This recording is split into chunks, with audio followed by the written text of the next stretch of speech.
Coloradans are clearly invested in beating this virus. 1,800 cases and 23 deaths were confirmed in Colorado today.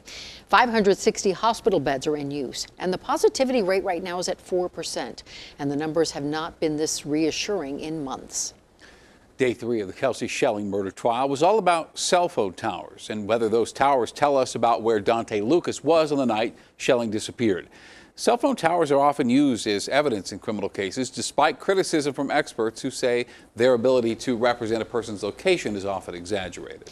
The 95-year-old man accused of killing an assisted living facility employee in Lafayette appeared before a judge today. Okie Payne came into the courtroom in a wheelchair and seemed to have trouble following the judge's instructions. He was eventually appointed a public defender and taken back to jail. Payne is expected to be charged with murdering 39-year-old Ricardo Medina Rojas, a father of 2. And despite repeated attempts, Legacy Assisted Living has not answered our questions as to why Payne was allowed to keep the gun he admits to using.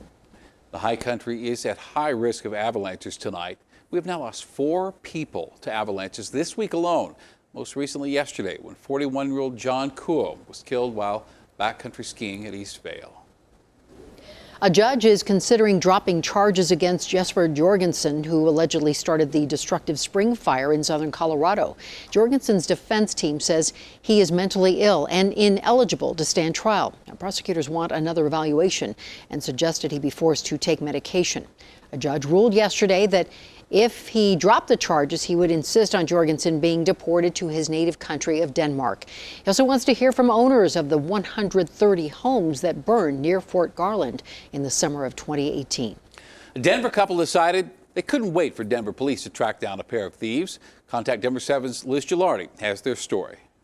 A surveillance camera above the driveway didn't stop a brazen car thief. Somehow they got our spare key and stole our car out of the driveway at 2:30 in the morning. Since then, you could say it's been a rough 2 weeks for Erica and Chris Gebhardt. I couldn't believe that it happened twice. 2 cars stolen in less than 2 weeks. The thefts happened at different locations. One was even caught on surveillance video.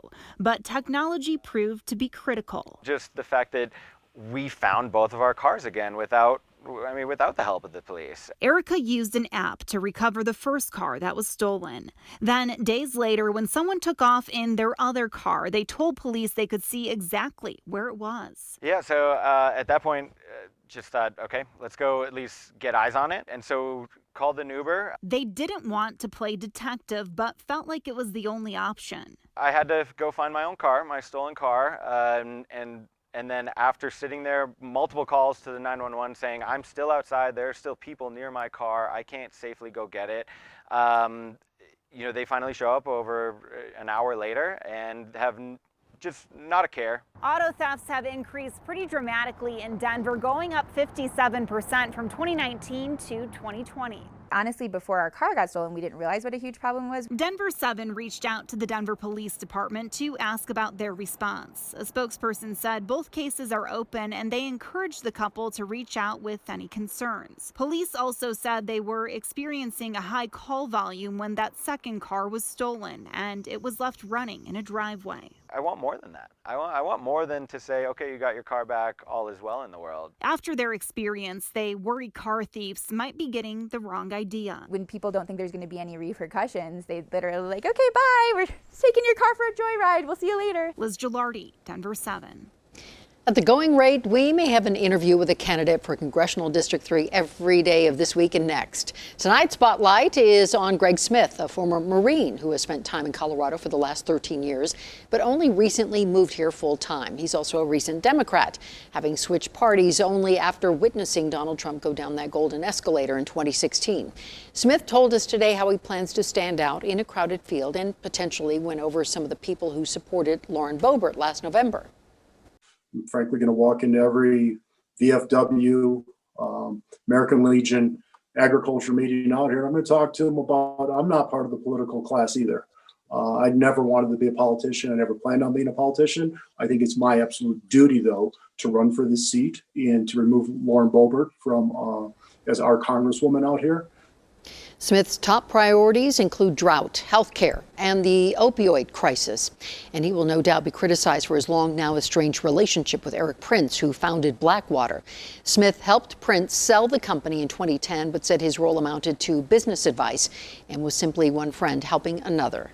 Denver Public Schools says diversity, equity, and inclusion are going to be top of mind when selecting a new superintendent.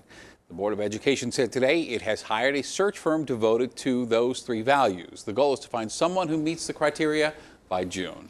A veteran-owned roofing company and a world-famous vodka brand have been battling it out for the last year. As Denver 7's Patrick Perez explains, it's all about why. It's fair to say the past few years haven't been easy for the owners of Skyguard. Awful. It's been time-consuming. It's been exhausting. Navy veterans Sean Smith and Chase Barron have been fighting to keep the name of their roofing company. The lawyers for the parent company of Sky Vodka say they shouldn't be able to get a trademark because the SKYY in Skyguard could confuse their liquor customers. Didn't really understand it. We don't deal in spirits. We first reported on this battle over the trademark in January 2020. More than a year later, it's still going on, and neither side is giving up on the fight. One of the lawyers for Sky Vodka's parent company told Sean during a deposition, quote, "You're prepared to essentially bankrupt the company fighting this all the way?" I'm pretty sure they're willing to try to outspend us and bankrupt us if possible. Chase believes it might be cheaper to fight than to change the company's name. We would lose 3 years of a brand that we've built within the greater Denver area. Cristalia Garcia is an associate professor of law at the University of Colorado Boulder.